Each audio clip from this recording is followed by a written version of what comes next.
Are there any questions without notice? I give the call to the Honourable the Leader of the Opposition. Thank you very much, Mr Speaker. My question is to the Prime Minister. The Prime Minister's reckless spending means Australian families face higher prices, higher taxes and higher mortgage repayments for longer.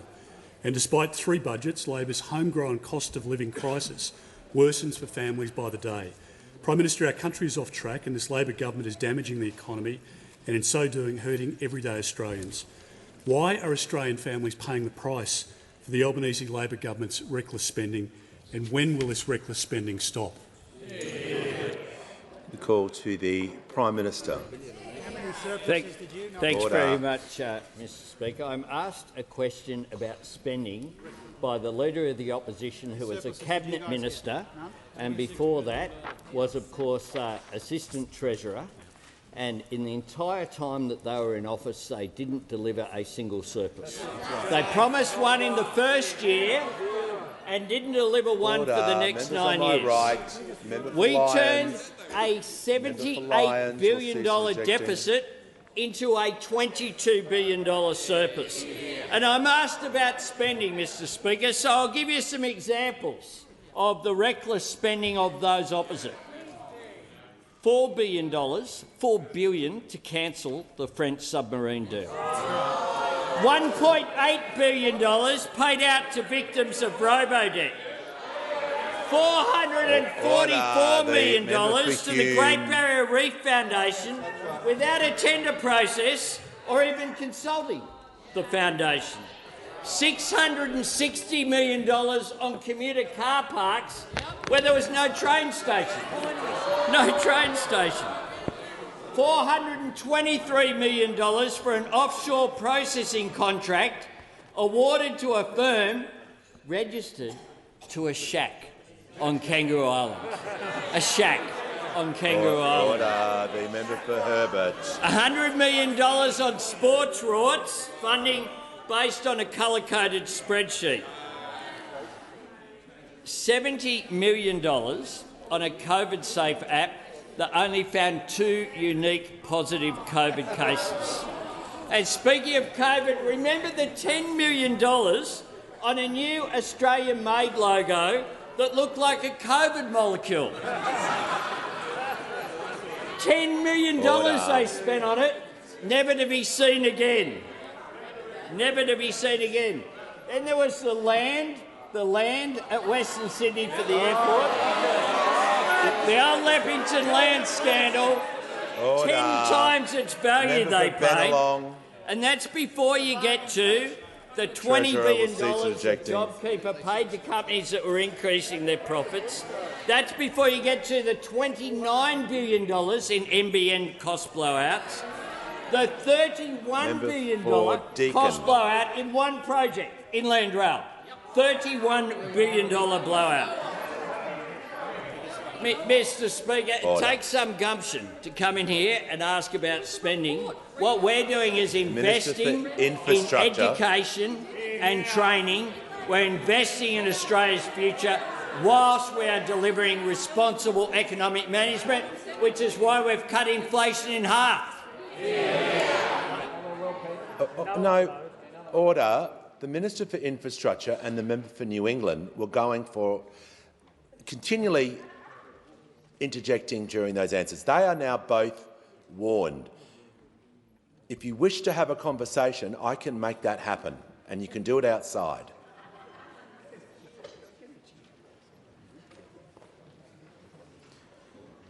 We'll hear from the member for Hasluck. Thank you, Speaker. My question is to the Prime Minister. How will cutting student debt and making free TAFE permanent impact the lives of young Australians? Call to the Prime Minister. I thank the member for Hasluck for her question and for her passionate advocacy of the rights of young people in her electorate to get access to education, which is the most powerful weapon that we have against disadvantage. And we know that education is one of the best investments that we can make. It's an investment in individuals, an investment so that they can get a job that they love and to build the life that they deserve. But for our nation as well, it's an investment in the creativity and innovation that Australia needs to grow and thrive. And that's why On Sunday, we announced three-stage policies. One, to cut student debt by 20%. A typical university graduate will benefit to the tune of $5,500. We're also reforming the student debt repayment system, increasing the first payment threshold from $54,000 to $67,000 and lowering the repayment rate. If you're earning $70,000, you will save $1,300 a year in repayments. But we understand it's not just about university education, it's also about vocational education. It's also about TAFE, which is why we will make free TAFE for 100,000 students every year. People doing apprenticeships for the jobs that we need, the skills that we need to fill. 100,000 each and every year. Under this Labor government, free TAFE is here to stay, Mr Speaker. And I met students yesterday who told me about the real meaningful difference that this will make in their lives.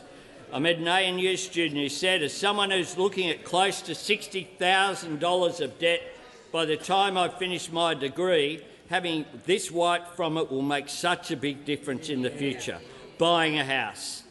And I'm also a really big fan of making the repayment salary later. It's really, really helpful. This is structural reform to boost take-home pay of young Australians, but also to support those Australians who are retraining as the economy shifts to make sure that they're not left behind.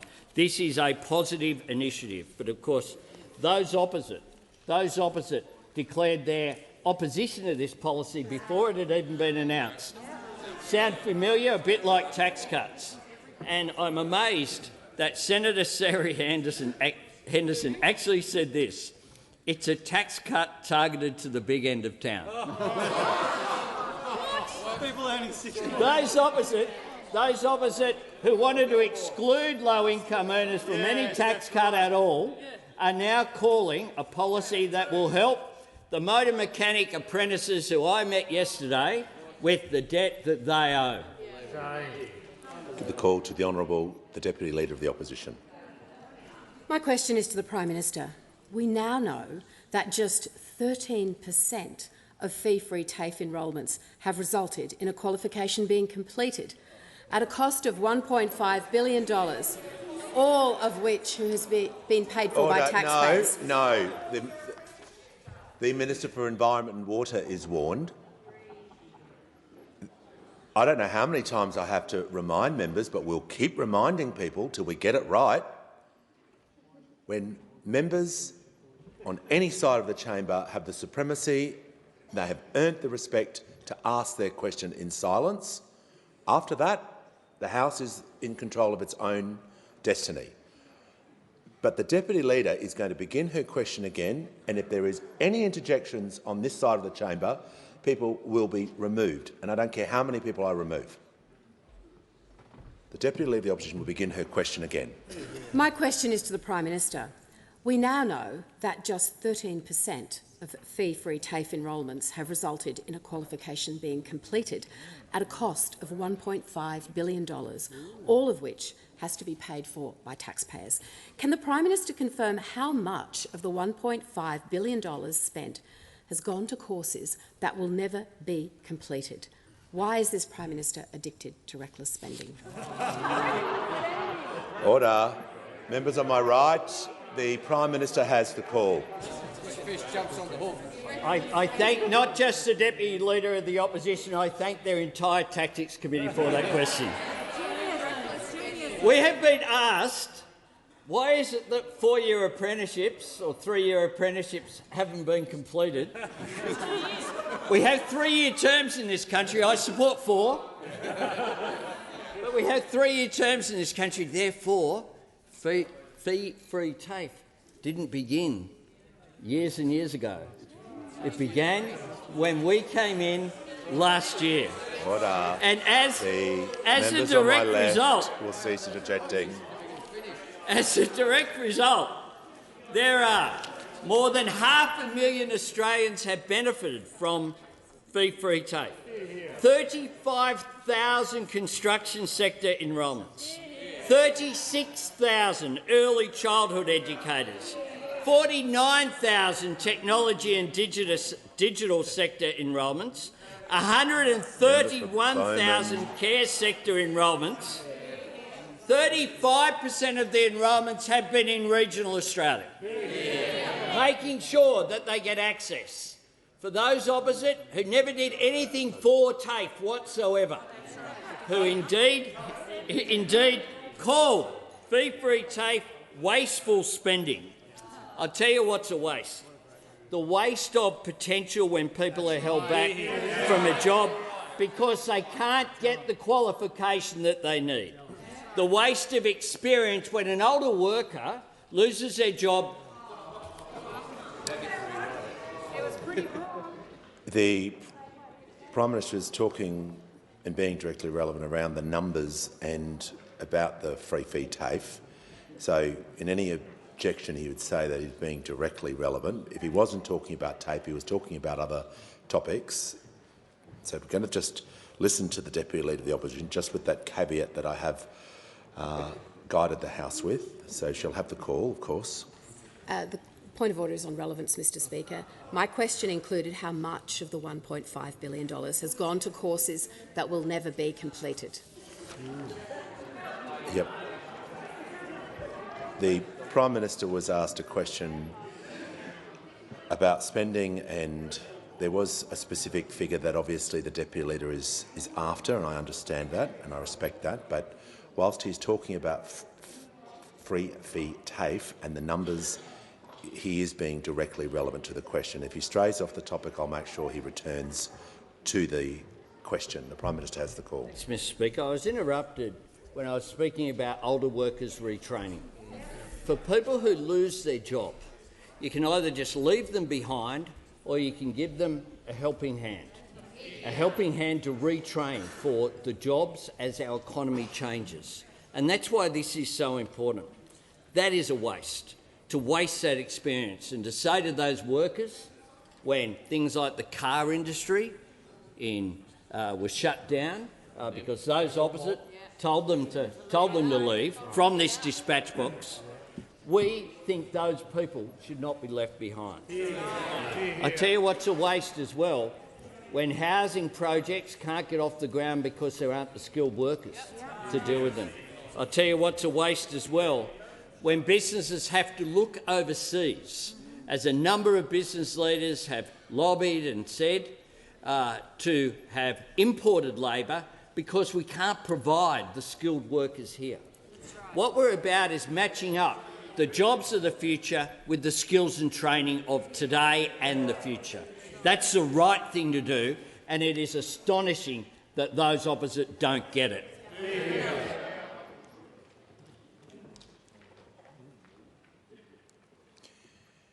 We'll hear from the member for Corangamite. Thank you, Speaker. My question is to the Minister for Education. What is the Albanese Labor government doing to take the pressure off young Australians, and what has been the response?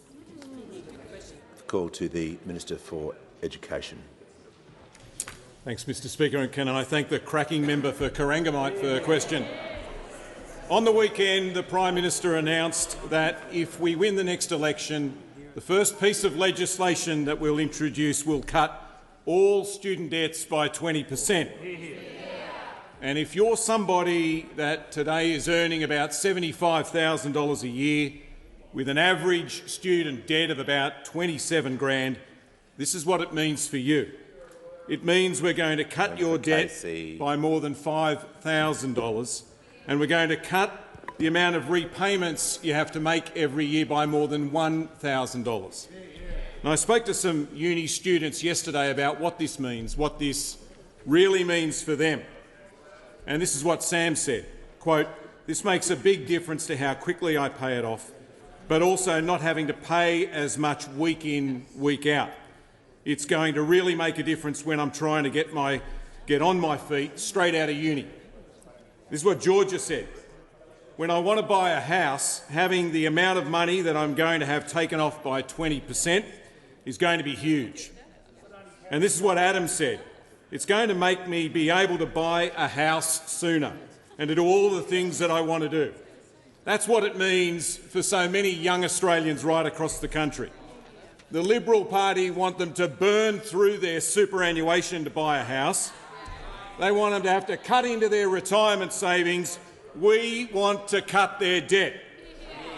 Remember, Mr Speaker, when most of us were at university back last century, university was a lot cheaper than it is today. Even in the early 2000s it was cheaper. Back then, students contributed on average about 30% to the cost of a degree. Now students contribute more than 40%. And this fixes this for a generation of Australians who got a uni degree in the last decade or so. 3 million Australians.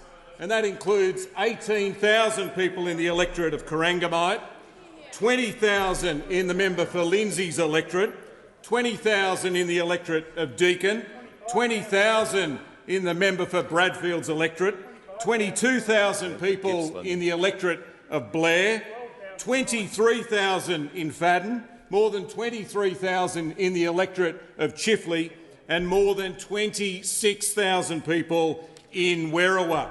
And, Mr Speaker, they all now know that if Labor wins, they win, and if the Liberals win, they won't.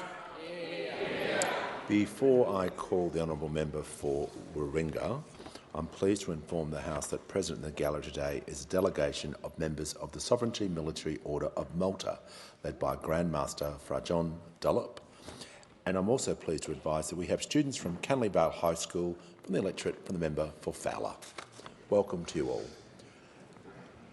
Can I give the call to the honourable member for Warringah? Thank you. To the Prime Minister, the State of the Climate Report identifies climate risk is escalating, extreme weather events are intensifying and gross emissions remain far too high to keep to the temperatures of the Paris Agreement.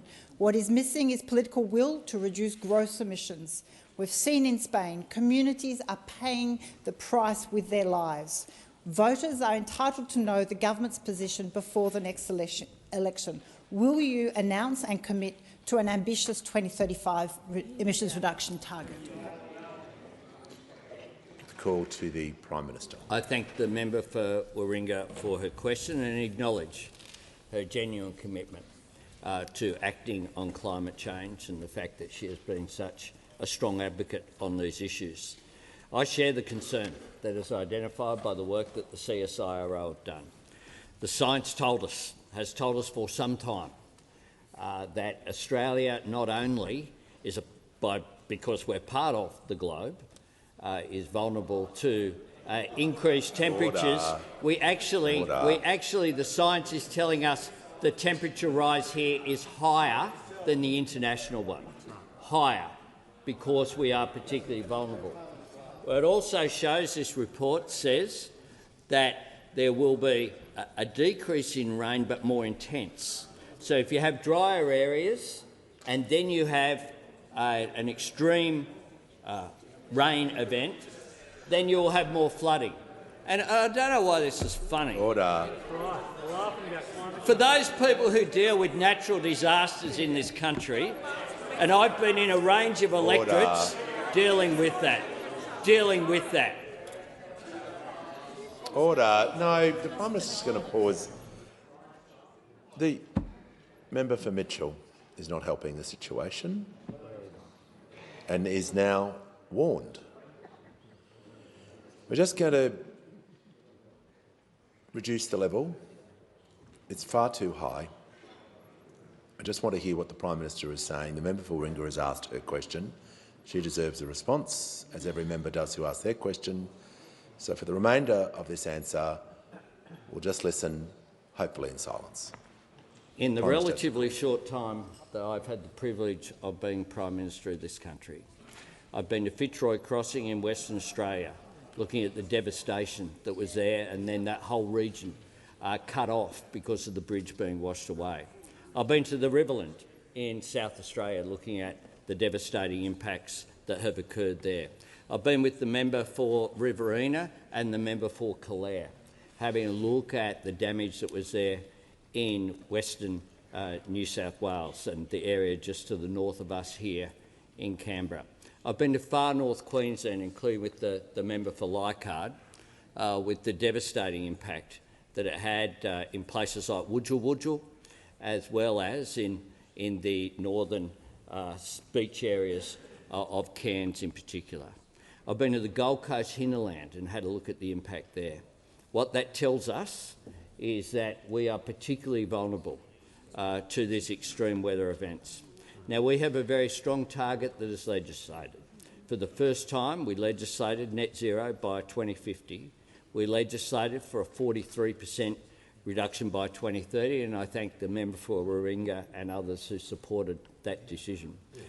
We will, of course, take advice based upon the science, but we remain absolutely committed to acting on climate change, to not just listening to the science, but also being a part of global action on this issue, because one thing that is correct is that no country in isolation can solve this.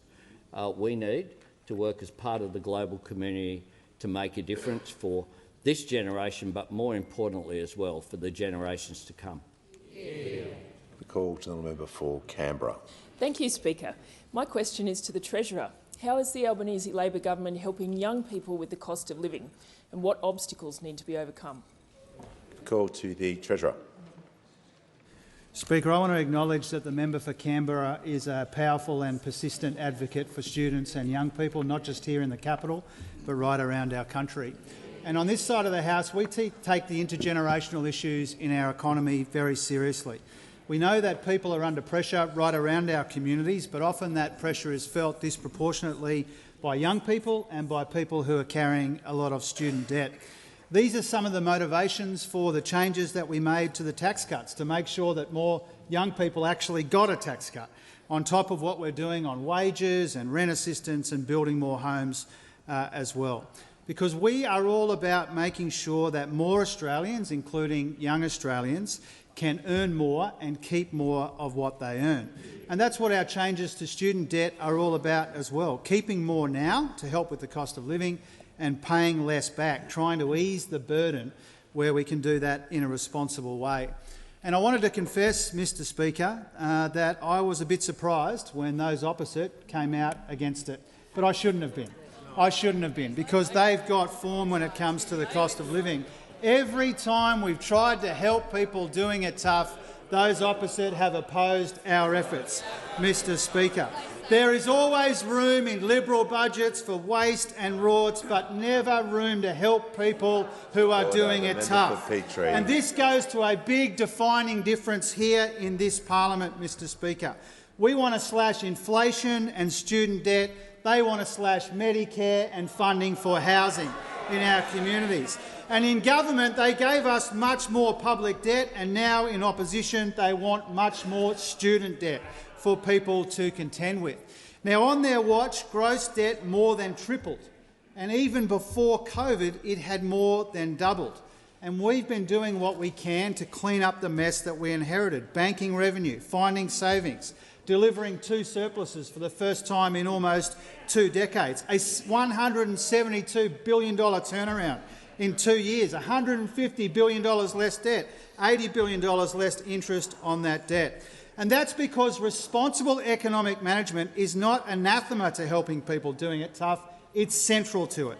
It's about making room for the things that really matter in our economy and in our society. And this side of the House, under this Prime Minister, has found a way to repair the budget and deliver cost of living relief. Those opposite found excuses to do neither of those things, Mr Speaker. They want students to pay more debt.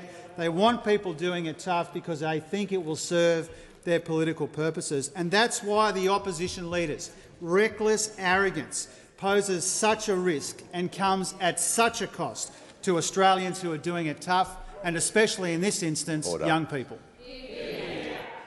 The call to the Honourable the Deputy Leader of the Opposition.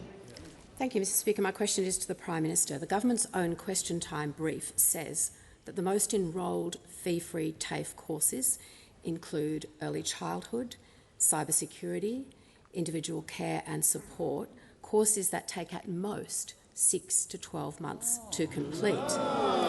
Can the Prime Minister confirm that the completion rate for these courses is as low as 13%?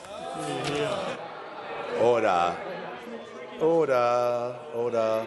When the House comes to order, the member for Bendigo, the Minister for Climate Change and Energy will cease objecting. The Prime Minister has the call. Thank you very much, Mr. Speaker. And I thank again the Deputy Leader of the Opposition for her question.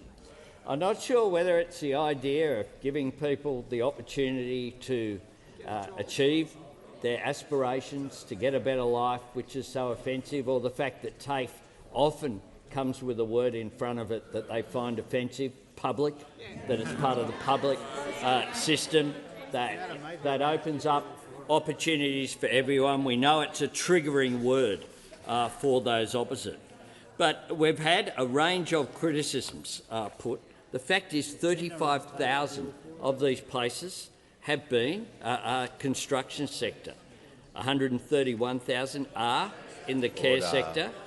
49,000 are technology and digital enrolments. And the course has been around, Free TAFE has been operating for less than 2 years. For less than 2 years. We know that that is the case. And in terms of, to give the big tip, because many courses and 89% of fee-free TAFE courses, 89% are Certificate 3 and above. Certificate 3 and above, Certificate 3 and above require courses up to 3 years with full-time study.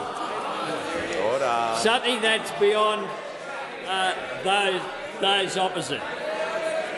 Now, fee-free TAFE was introduced in Victoria in 2019.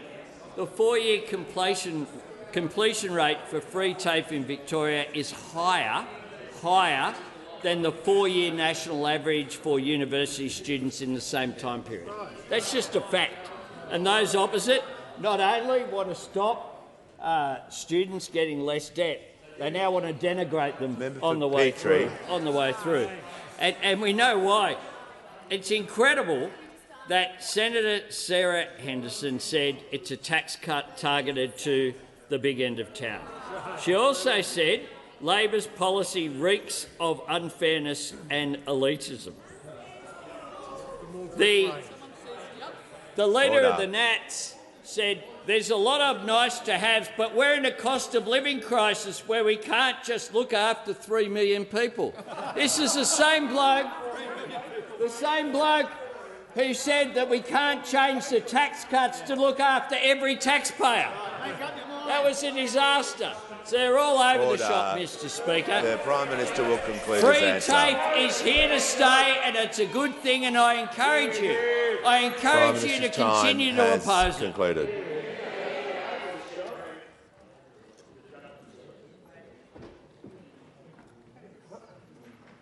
We'll hear from the member for Solomon. Thanks, Speaker. My question is to the Deputy Prime Minister. What is the Albanese Labor government doing to turn around recruitment and retention of our Australian Defence Force personnel after a lost decade? Call to the Deputy Prime Minister and the Minister for Defence. Well, thank you, Mr. Speaker, and can I acknowledge and thank the member for his question and acknowledge his distinguished service in the Australian Army.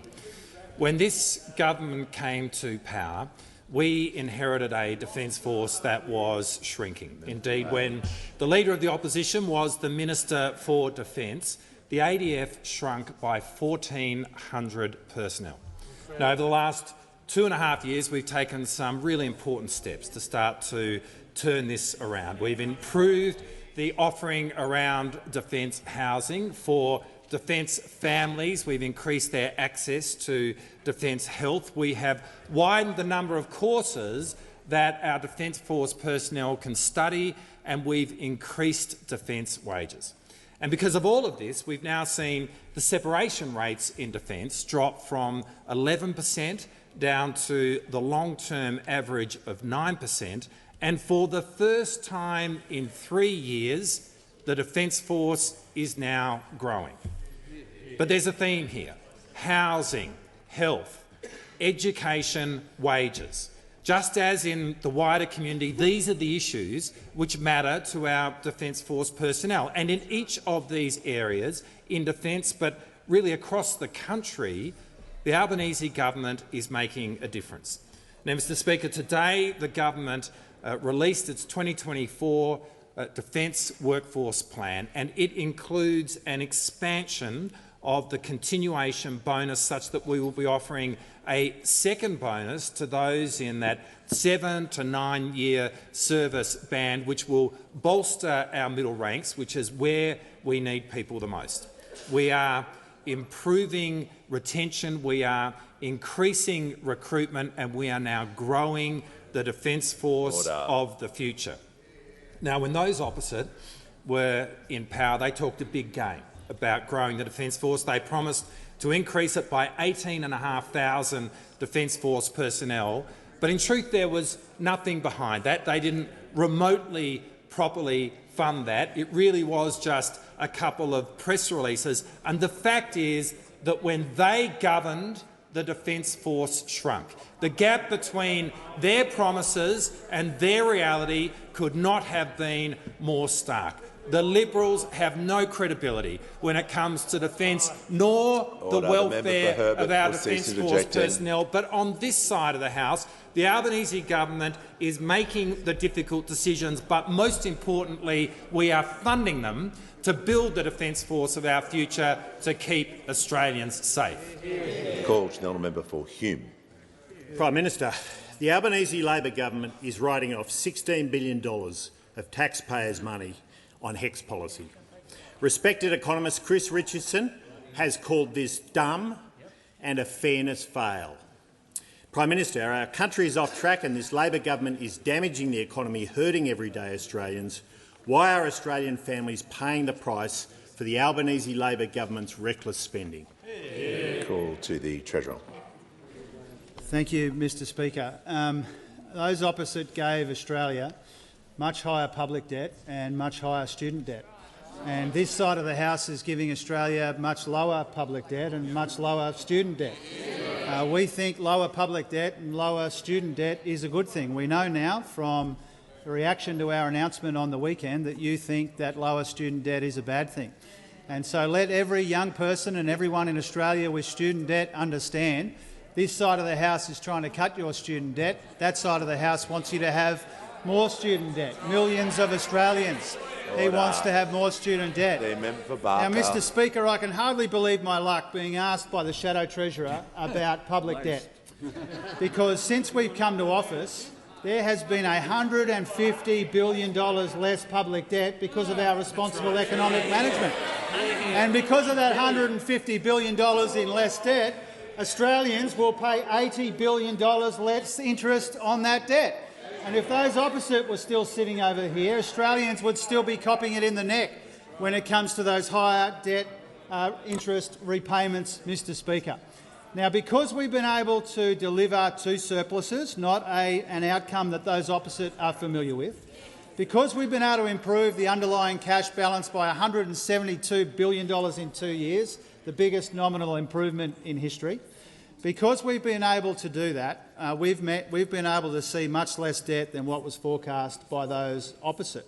And what that has meant, as I said a moment ago, is when you manage the budget responsibly, when you manage the economy responsibly, you can make room to support people who genuinely need our help and genuinely need our support. And on this side of the House, our Labor values tell us that responsible economic management is important. It is the bedrock of a good government like this one that this Prime Minister leads. But it's not an end in itself. Responsible economic management is not anathema to helping people who are doing it tough. It's central to it. It's crucial to it. Because by cleaning up the mess that those opposite left behind, we've been able to give a tax cut to every taxpayer, an energy bill relief to every household, and cheaper medicines, cheaper early childhood education, wages growth, rent assistance, cracking down on the supermarkets, and most importantly, in the context of the last couple of days, making sure that Australian young people, and particularly students and graduates carrying student debt, that they can earn more and keep more of what they earn. We know that you don't want them to do that. We know that you want Australian students to have more debt and graduates to have more debt. We're getting public debt down, we're getting student debt down, two things that you are either unable or unwilling to do. Just remind the Treasurer to direct his remarks through the chair. The call to the honourable member for Macquarie. Thank you, Speaker. My question's to the Treasurer.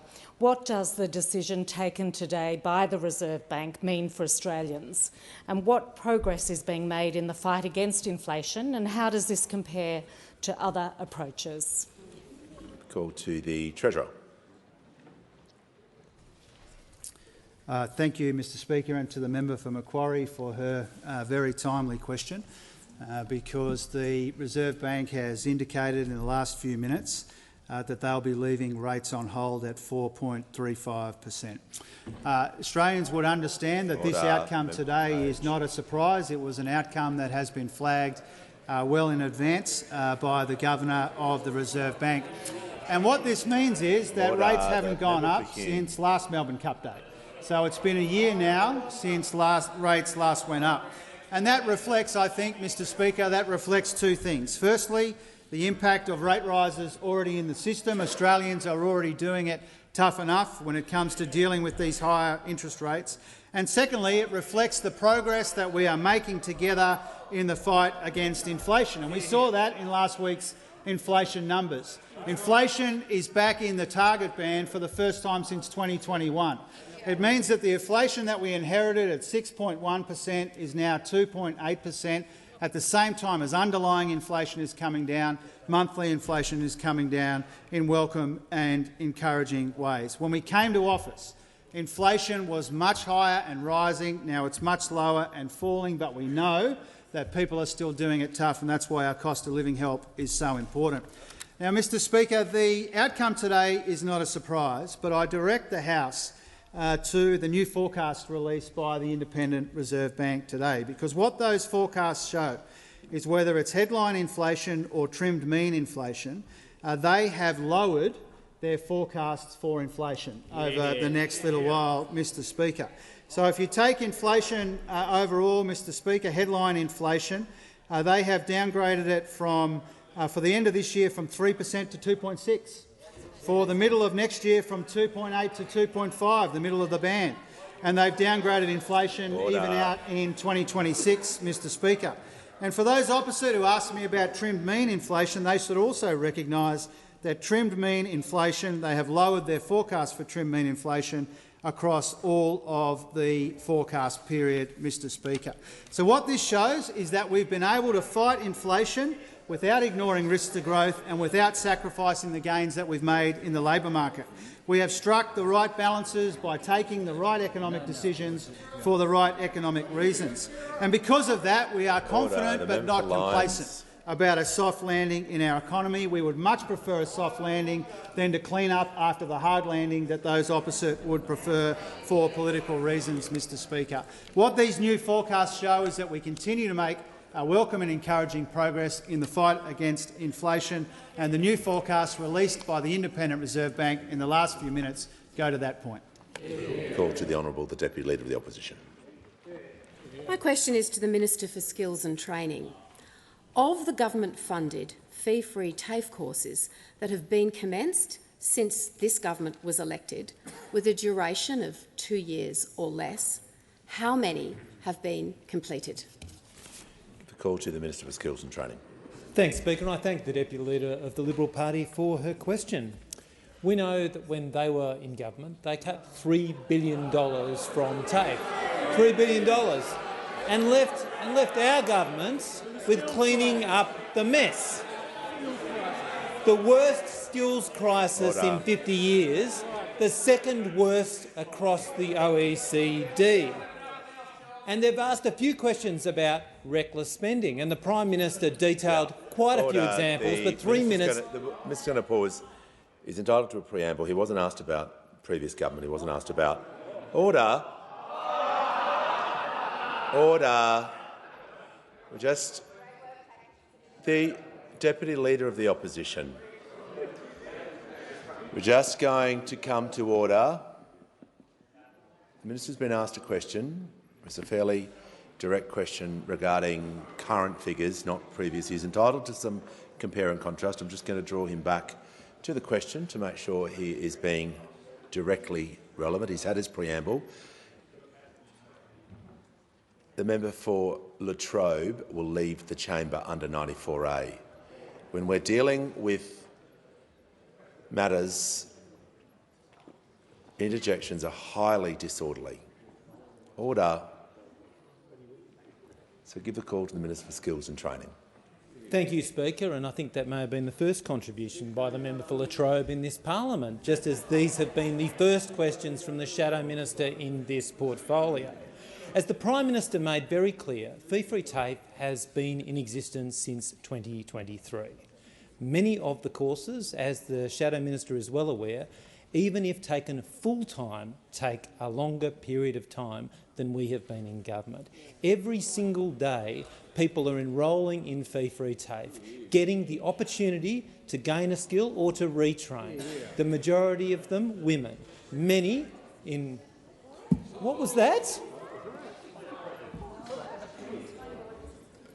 Order. The Minister will pause. I'm not sure what happened there. I was looking at the Minister, but... OK, we'll just keep going. The Deputy Leader on a point of order. The point of order is on relevance, Mr Speaker, and the question is not about commencements but about completions and about 2-year or less vocational education courses done through TAFE and the number completed. And I understand the Minister doesn't have the answer. Resume your seat. No.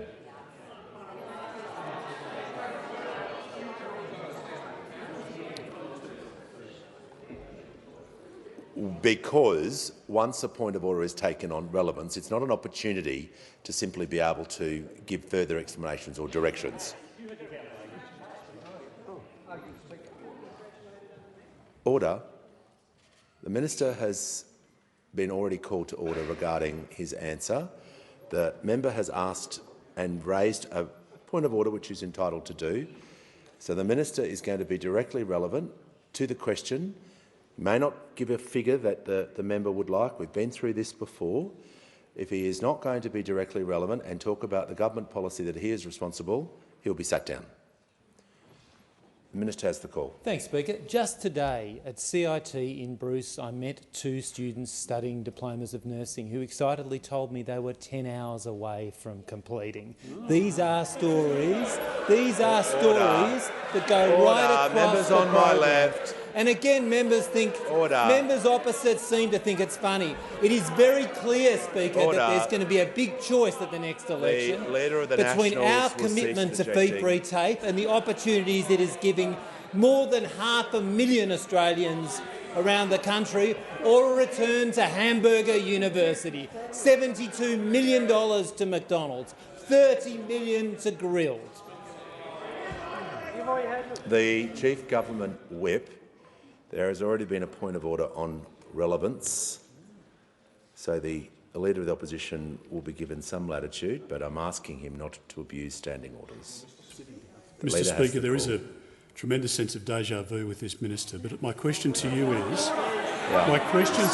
whether, given your direction to the minister and his defiance of it, he can continue with this answer when he's clearly refusing to answer a very simple question. Resume your seat.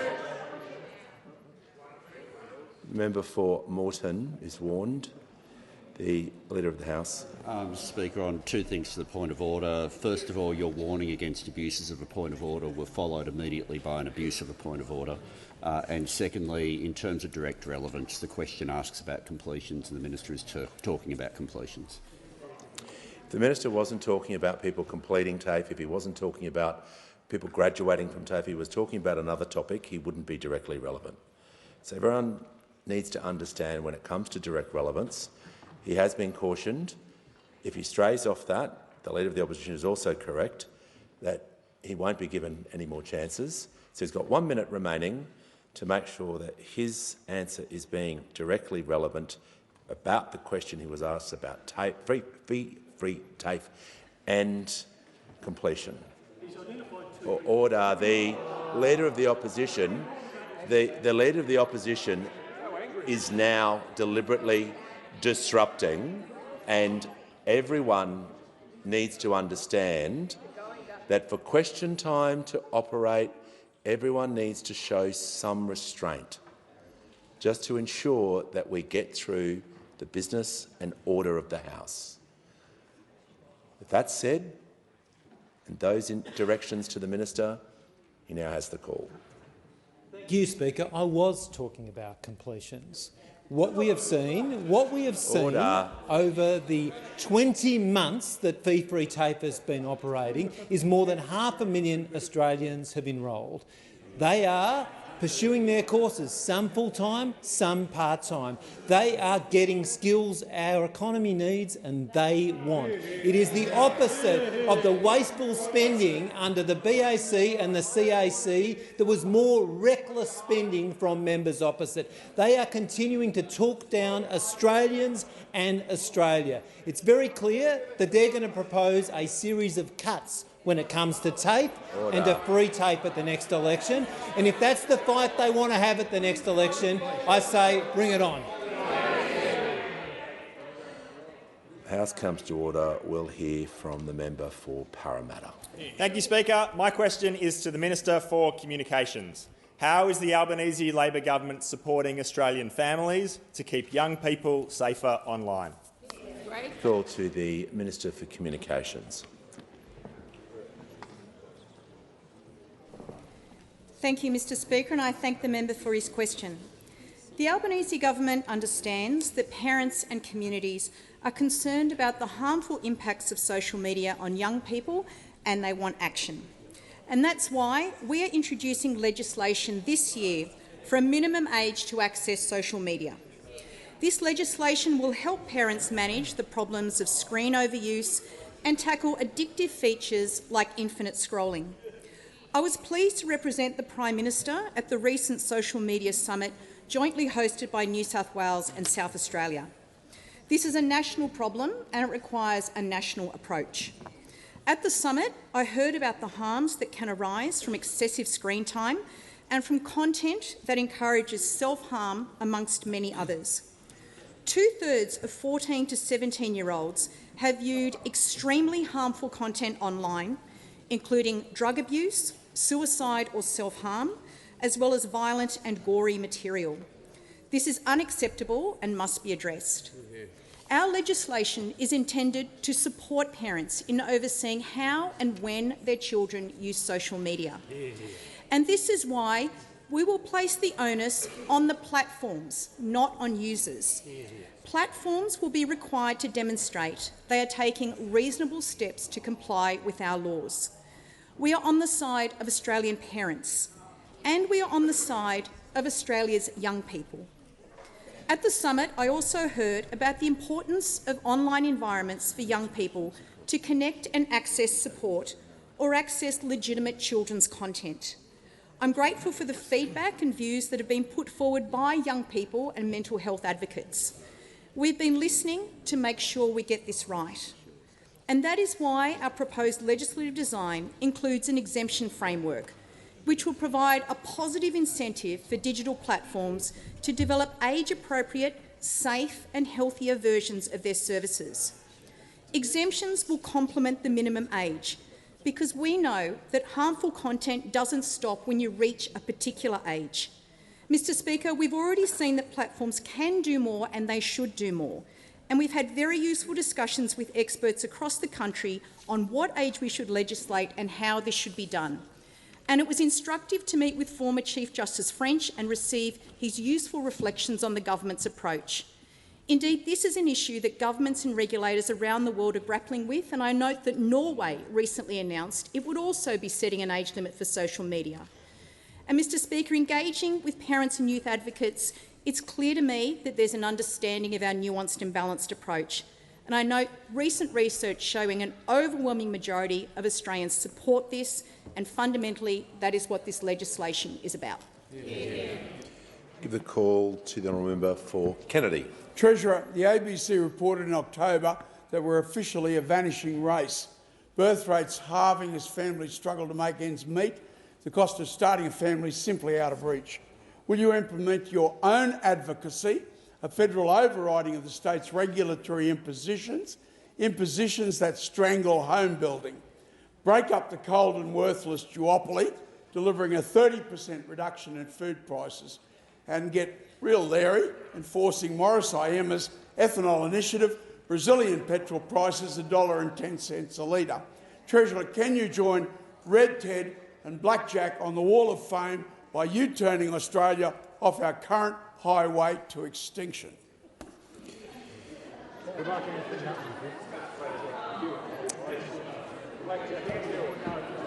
Order. We'll hear from the Treasurer. Thank you, Mr Speaker, and thank you to the honourable member for Kennedy for his question. Birth rates are down. This has been a long-term trend. Australia's total fertility rate fell to 1.5 in 2023. It's down from 1.63. It's also been a trend around the world, though our fertility rate is above most advanced countries. The UK is at 1.44, Canada's at 1.26. This is one of the reasons why our population is ageing, and this is one of the big long-term trends, not just identified in my intergenerational report, but those handed down by predecessors, including those opposite. Now, we don't tell people what to do or make decisions for people when it comes to their own family circumstances, but we do know that cost of living is a big factor, as the member for Kennedy rightly points out. It's expensive to have kids, and people make their own decisions for their own reasons, but we're doing what we can to make it easier for people to choose to have more kids if they want to do that. Our investments in early childhood education, healthcare, extending paid parental leave, paying super on it, lowering student debts, they're all about making it easier for people to have more kids if they want to. And we acknowledge, as the member for Kennedy did, that housing is a big part of the story here. We've got a big, ambitious plan, and I think, as the Housing Minister has herself acknowledged, we do need the states to do their bit as well. Now, the whole Cabinet is focused on these cost of living challenges, but I particularly wanted to shout out Ministers Rishworth and Gallagher and O'Neill and Clare and Ali for their work. All of our cost of living measures are about taking the pressure off people and making it easier for them to make these kinds of decisions. A tax cut for every taxpayer, energy bill relief, cheaper medicines, childcare, more rent assistance, real wages moving again. And when it comes to supermarkets, we are taking action to ensure a fair go for farmers and for families, and I acknowledge the passion that the member for Kennedy has for that as well. Our focus here is on improving competition, stopping anti-competitive mergers and accelerating mergers that help with competition. So we're coming at this cost of living challenge from every conceivable and every responsible angle. We don't tell people what to do. We don't tell people how to make their own decisions about their own family circumstances. But the number one focus of this government is to ease the cost of living where we can do that, so that people can make their own decisions about whether to have kids and how many kids that they want to have, recognising that the fertility rate in Australia has been dropping, as the member for Kennedy rightly identifies in his good question. The call to the honourable member for Pearce. Thank you, Mr Speaker. My question is to the Minister for Skills and Training. How is the Albanese Labor government supporting Australians to reach their full potential by removing financial barriers to training? And is there any opposition to this? Give the call to the Minister for Skills and Training. Thanks, Speaker, and I thank the member for Pearce for her question and for being an absolute champion of public TAFE. She knows that under our government more than 500,000 Australians have enrolled in fee-free TAFE courses, and that we have put TAFE, public TAFE, back at the heart of training, following a decade of neglect under the Liberals. Now, we are committed to rebuilding our vocational education and training centre, and fee-free TAFE is fundamental to that, supporting key industries that are experiencing skill shortages and those areas of emerging growth and opportunity. We are helping job seekers get a new start and young people to train for a new career, older workers too, as the Prime Minister said, to explore new opportunities. 1 in 3 places, people in the regions, 6 in 10 enrolments have been women. And this is why the Prime Minister announced on Sunday that the Albanese Labor government will be legislating to establish free TAFE as an enduring feature of our skills system. 100,000 places every year from 2020 2027. This is attracting great support, such as from the CEO of SA TAFE, who said this: "This commitment to public education and ensuring all Australians have access to quality vocational education means we will deliver the workforce of the future through the TAFE network, building on the investments of the past to create a prosperous future for all Australians." And the students at CIT Canberra, who I visited with the member for Canberra this morning, when they were asked whether our government should make free TAFE an enduring feature, they said yes, absolutely. Fee-free TAFE is changing their lives. Dan, Giselle and Caitlin, who I touched upon earlier, studying diplomas of nursing, 2 of them just 10 hours away from completing their studies. Caitlin, a veteran and a single mum, with an extraordinary story, seizing an extraordinary opportunity. And Emmental, Kudia and Brandon, studying Certificate 3 in Early Childhood Education and Care. 2 refugees from Sudan and Afghanistan, determined to give something back to this country. Brandon, a young man excited to take on a role in early learning and to be a role model. Now, those opposite, Speaker, reckon fee-free TAFE is wasteful spending. No Labor government will call it that. And the students I met this morning certainly don't. We have opened the door for them to get the skills they need without tuition fees, and now they're on their way to build careers which will help us all build Australia's future. So I'm very pleased to say, Speaker, I'm very pleased to say, and I'm proud, that as long as there is a Labor government, free TAFE is here to stay. The call to the Shadow Treasurer. Prime Minister, under your government, interest rates have gone from 0.35% to 4.35%. Interest rates are staying higher for longer because of your reckless spending. Will you apologise to families who are struggling to pay their mortgages? Call to the Treasurer. Thank you, Mr Speaker. If the Shadow Treasurer was honest, he would say that this side of the House is trying to help people doing it tough and they're opposing us. And every time we've tried to help... Order. The Treasurer will pause and the Manager will have the call immediately. The Treasurer is a serial offender Order. in using language reflecting adversely on the Shadow Treasurer's honesty, and he should withdraw that.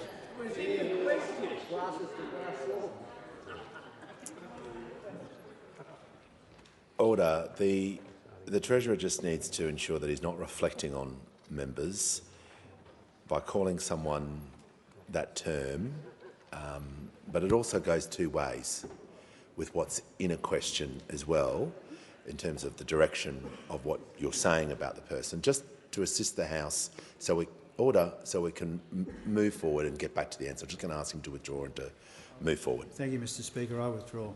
If the Shadow Treasurer was being accurate, he would acknowledge in his question that only this side of the House is trying to help people with the cost of living, and every time we try and help people, those opposite oppose us.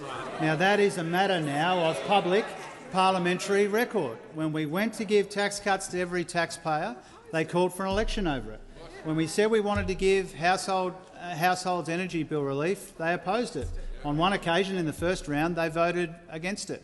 They oppose our efforts for people with student debt to keep more of what they earn. And that's a factual point, Mr Speaker. I don't think it's an especially controversial point to make if I'm being asked about the pressures that people are under. Now, more than acknowledge that Australians are under pressure, this side of the House is doing something about it. And we are making sure that we make room in the budget. When we clean up the budget left to us by those opposite, it's been so that we can make room to provide the kind of cost of living help that Australians desperately need and deserve as they deal with this inflation challenge, which didn't just show up in May of 2022.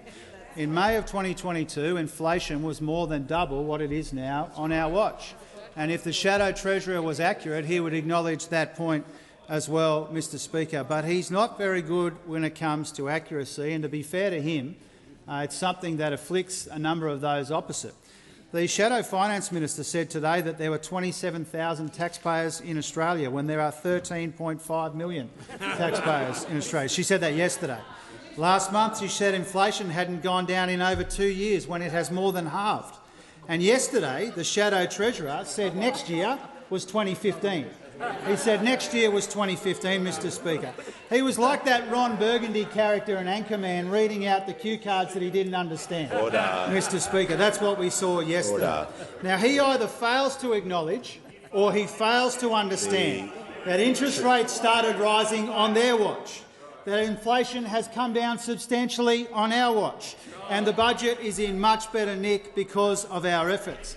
That's meant a $172 billion turnaround. It's meant $150 billion less debt. It's meant $80 billion less in debt interest repayments, and it's meant that we are making progress cleaning up the mess that they left us in the economy, in the budget. We know that the job's not finished yet. We know that people are still doing it tough, and that's why it beggars belief that those opposite don't want to help people who are under pressure. And this again goes to the reckless arrogance of this opposition leader and that opposition over there who want to let people who are doing it tough do it that much tougher. Has concluded. The call to the member for McEwen. My question is the Minister for Industry and Science. Why is it important for Australian industry to have access to more skilled workers? How is the government bringing down the cost of training for Australian workers, and what are the alternatives?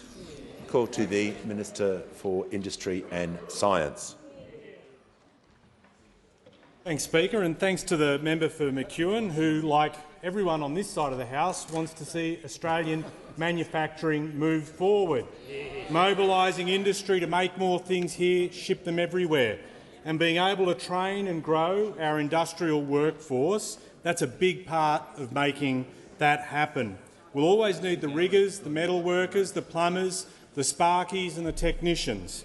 And increasingly, industry is also crying out for the new generation of workers, digital tradies, people who can bring in the latest know-how so our businesses can use the latest technology to make them more competitive, more productive.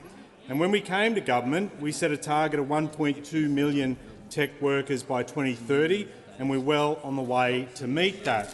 Now, the 500,000 fee-free TAFE places we've introduced in government, they are making a massive difference, bringing down the cost of training. And now that we're extending that program to help even more businesses and workers. For example, last month I was honoured to attend the beginning of work to construct a massive new state-of-the-art data centre being built by CDC in Western Sydney. Now, this huge project is going to directly employ 7,500 workers in the construction phase of this essential piece of digital infrastructure, and they're going to need hundreds of apprentices during construction, apprentices that will be far easier to find and support thanks to the fee-free TAFE places we're providing. Now, Mr Speaker, I'm asked about alternatives. You'll see a lot of hand-wringing about the shortage of tradespeople from those opposite. In fact, just yesterday in the Federation Chamber, we had the member for Hughes, who was name-checking every trade she could think of: boilermakers, fitters, turners, tool makers, steel workers and the like, and then asked the question, where is Labor's plan to address the shortage of manufacturing workers?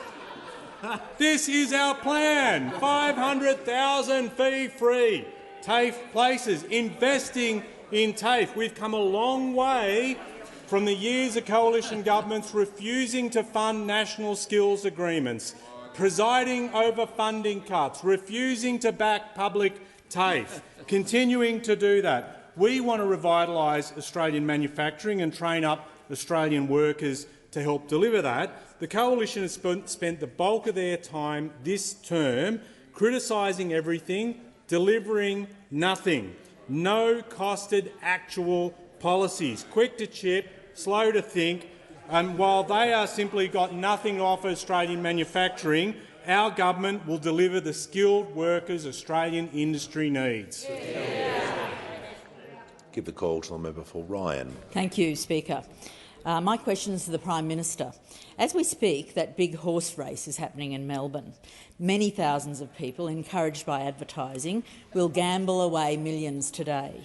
Australia already suffers from the world's highest gambling losses, with $25 billion lost each year, tearing families and communities apart.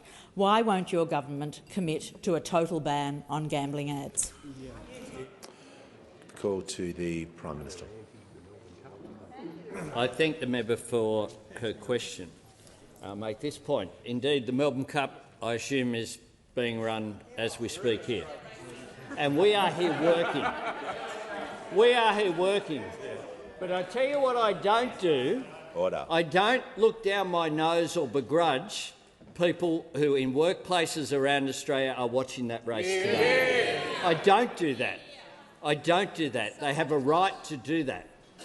And since, I'm sure not long after, not sure of all the ancient history, but I reckon that people being on the back of horses and having races has been around a bit longer.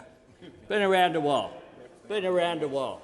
And people have a right to enjoy that activity if that is their choice. If that is their choice. Myself, I'd rather be at a footy game. But people have the right to enjoy, and I hope the member was here to listen to the member for Riverina's, whilst the content could have done with some adjustment. The delivery was magnificent, and I give praise to the former Deputy Prime Minister and a former race caller for that. And you know, I'm just surprised he's still here at 3 o'clock. Is the point that I make. But when it comes to gambling, we have done more. We have done more in our short time in office than any government in previous history. More. And we will continue to take further action. I've indicated that over a long period of time. But the premise or assumption in the question was essentially that today's Melbourne Cup should, I assume, not have taken place, or that people should not be allowed. People should not be allowed to have a sweep. Order. Or well, the Prime Minister was talking about the race that the member had raised, and that's obviously being directly relevant, but out of respect for the member for Ryan, I'll give her the call. Point of order. The question was about gambling, not this specific race. Thank you. Order. Order. The member for Ryan is entitled to raise her point of order just like any other member. If the member wishes to do so, she is allowed to do so under the standing orders, and everyone should understand that. But mentioning part of the question, obviously that's going to invite some comment, and that's being directly relevant. If you don't wish that to be raised, perhaps in future maybe not mention that in part of the question. Order. The Prime Minister has 44 seconds remaining. Thanks, Mr Speaker. Literally, that was what most of the question was. That was the whole context of the member's question. And Order. I've addressed that. I've also said that a number of times when I've been asked questions that gambling is a major problem affecting Australian families, and we take it seriously, which is why our responses are considered, thought through, including any unintended consequences which are there. We'll continue to introduce measures to back up the measures that we've already put in place that have been more extensive than any government since Federation. The call to the member for Bennelong. Thank you, Speaker. My question is to the Minister for Housing and Homelessness. What is the Albanese Labor government doing to ensure we have the skills needed to reach the ambitious target of 1.2 million new homes after being left the biggest skill shortage in 50 years? Call to the Minister for Housing and the Minister for Homelessness. Speaker, the member for Bennelong has a really long record in delivering better housing for his constituents. While he served on council, 17,000 new homes were approved for his local area, 11,000 in the 5 years that he was mayor of his local community. Now he's here in federal parliament making a national impact on this problem, and we are so lucky to have him on our side of the chamber, Speaker. Speaker, we are in a housing crisis that's been a generation in the making, and today this problem is affecting the lives of millions of people that we represent around this chamber. For the decade before we came to office, the Commonwealth had effectively washed its hands of this problem. In fact, I'd remind those in the House that for most of the period of the previous government, there was no Commonwealth Housing Minister. Speaker, that's how tapped out they were on this critical problem for the country. Now, Speaker, Labor is taking a very different approach to this issue. Big picture, the answer to this problem for our country is that we need to build more homes more quickly, because more homes means more affordable housing for all Australians. Now, Speaker, as the member for Bennelong has said, we've set an ambitious goal with the states to try to build 1.2 million homes over the coming 5 years. And he also mentioned, Speaker, the unfortunate reality that we came to office in the midst of the biggest skills shortage since the Second World War, Speaker. One of the reasons that we are in such strife with housing in our country today is because of that decade of neglect, not just in housing, Speaker, but to our critical TAFE and training system. Now, our government introduced fee-free TAFE in 2023. Since then, Speaker, 500,000 Australians have taken the opportunity to get a qualification and benefit from this.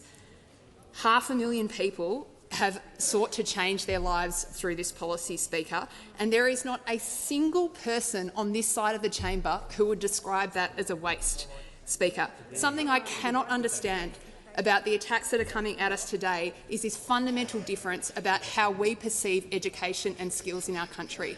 Education and skills is not just about the individual. We are opening the doors of opportunity to 500,000 people through this policy. It changes not just their lives, Speaker, but the lives of their family and the lives of our broader community, Speaker. Who could be against that but the divisive, negative opposition that sits opposite us? Now, Speaker, of course this policy is critical to our desire to build more homes in our country. 35,000 people have already trained in housing and construction skills through fee-free TAFE.